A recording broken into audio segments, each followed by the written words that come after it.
Bonjour à toutes et à tous, bienvenue sur Grand Lille TV. On est en direct comme tous les quarts d'heure en cette matinée en ce jeudi 23 mai. Il est 7h30, bon réveil, bonne journée à toutes et à tous et bon appétit peut-être si vous prenez votre petit déjeuner en notre compagnie. Et bon courage si vous partez travailler, restez bien installés durant les 7 prochaines minutes. Un tour complet de l'actualité dans la métropole lilloise aujourd'hui.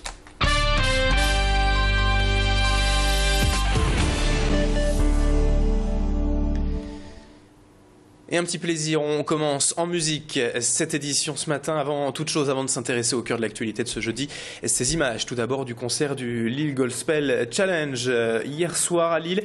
On vous en a déjà parlé sur Grand Lille TV. Depuis 10 semaines, Ludovic Dubé a rassemblé et entraîné quelques 60 chanteurs amateurs sans audition ni compétences musicales et sans condition d'âge. Tout le monde pouvait participer et apprendre le gospel et d'autres styles de chant durant ces 10 semaines, ces 10 séances de répétition pour à l'arrivée aboutir à ce concert réalisé hier au bénéfice de l'association La Beige et un spectacle franchement bluffant pour les 500 personnes présentes avec des chants très rythmés et entraînants pour un concert interactif avec le public. Ludovic Dubé et sa chorale amateur ont donc réussi leur challenge. On écoute le directeur artistique au micro hier soir d'Adélaïde Bollard suivi d'un extrait du concert. Nous voulons vraiment faire partager ces semaines d'apprentissage que nous avons eues et nous espérons que le public va vraiment chanter avec nous et vouloir, pourquoi pas, chanter du gospel quelque part en France si le besoin est. Mais on veut prouver qu'on est capable de chanter dès qu'on a l'envie de chanter. Voilà, il n'y a pas de prérequis à avoir pour pouvoir le faire.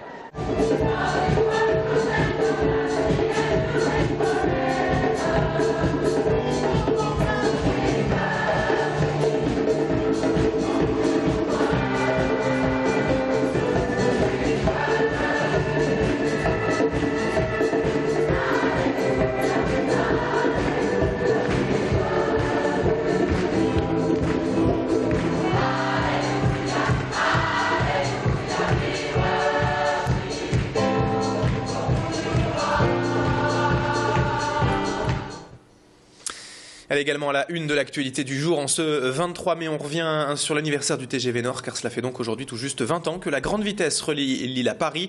1 heure pour rejoindre la capitale depuis la région Nord-Pas-de-Calais et 1 heure qui a bouleversé les habitudes et entraîné la métropole lilloise dans de profonds changements. Hier sur Grand Lille TV, nous avons eu la privilège, l'exclusivité aussi de faire le trajet entre la gare du Nord à Paris et Lille Europe en cabine avec le conducteur à près de 300 km/h. Une belle manière donc de fêter cet anniversaire et de vanter encore et toujours les mérites et la réussite technologique indéniable du TGV.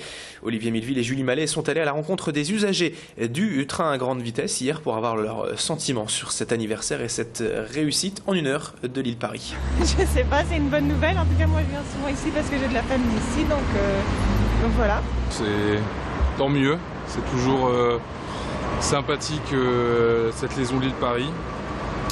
Malheureusement peut-être un peu trop coûteuse, notamment pour les week-ends et les sorties, mais bon. On relie Paris en 1 heure, je trouve ça magique. Et je l'utilise très souvent et continuer, revoyez peut-être un peu les prix. Côté coulisses, en revanche, hier, la fête a été quelque peu gâchée par l'annonce de la SNCF qui revient en fait sur le tarif annoncé hier sous l'égide de Martine Aubry d'un nouveau tarif 20 € le week-end et la journée, donc pour faire l'aller-retour entre Lille et Paris. La SNCF avait quelque peu oublié de nous préciser les conditions de ces tarifs. Elles sont nombreuses et complexes et rendent finalement cette nouvelle bien moins réjouissante. Tout cela est encore un peu obscur, mais par exemple, ces billets à 20 € seront limités en nombre et dans chaque train et il faudra réserver avant le 9 juin. C'est donc au cas par cas que l'on profitera de ces billets à 20 € l'aller-retour. Autre image dans l'actualité, on revient sur le grand casting régional de l'agence Elitier à Lille. Pendant 3 heures, près de 400 jeunes filles nordistes ont défilé devant les recruteurs parisiens pour espérer décrocher leur billet pour la finale nationale le 4 juillet. Ce casting lillois a déjà fait ses preuves avec quelques nordistes devenus mannequins professionnels après avoir été repérés ici. Au programme donc hier un simple défilé rapide pour toutes les inscrites, puis un deuxième passage pour les premières filles sélectionnées, mais cette fois maquillées et coiffées. Et celles enfin passant cette dernière étape se rendront à Paris et pour la finale. Mathilde Espinasse a rencontré quelques-unes des participantes lilloises hier. Je vous propose de les écouter. On m'a toujours dit que j'étais grande, mince, que je pouvais peut-être me lancer là-dedans, alors j'ai voulu essayer. Il y a la préparation pour marcher, on m'a appris à ne pas sourire devant les jurys, et puis je pense pas qu'il y a tant de préparation en fait pour l'instant.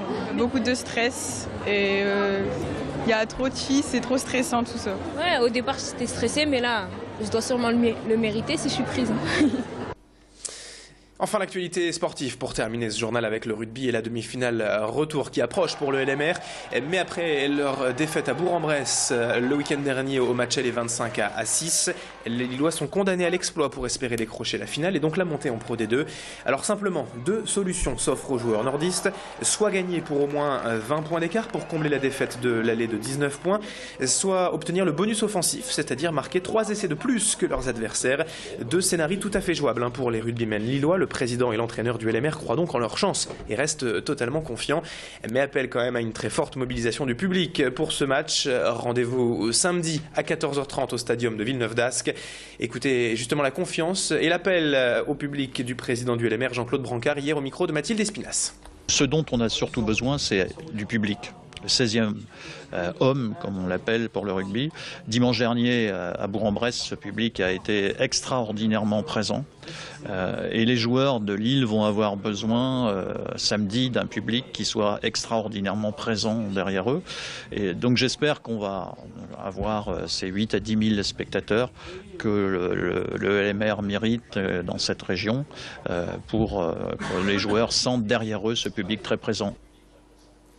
Rendez-vous donc samedi 14h30 au Stadium Nord de Villeneuve-d'Ascq pour ce match entre le LMR et Bourg-en-Bresse. Pour l'instant, l'heure est aux prévisions météo dans un instant sur Grand Lille TV.